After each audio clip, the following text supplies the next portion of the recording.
நம்ம வீட்டில் இன்றைக்கி என்னென்னா ஒயிட் ரைஸ் பாருங்க, குக்கரில் வச்ச ஒயிட் ரைஸ். அதை நம்ம பிளேட்டில் போட்டுக்கலாம். பாருங்கள், நம்மளுக்கு தேவையான அளவுக்கு. அதுக்கப்புறம் என்னென்னா ஒரு ஆம்லேட் போட்டிருக்கேன். சூப்பராக இருக்கும். ஆம்லேட் பெப்பர்லாம் போட்டு நல்லா அப்படி. அதுக்கப்புறம் என்னோடய ஃபேவரட், எனக்கு ரொம்ப ரொம்ப பிடிச்சது பாவக்காய் தொக்கு.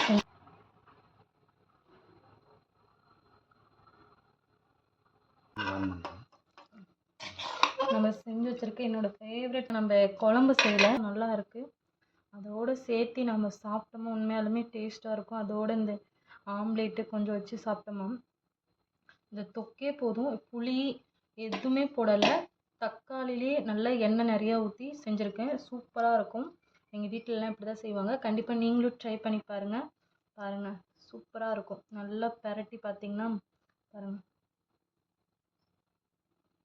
ரெட் கலரில் நல்லா இருக்கும். ஓகே, பாய்.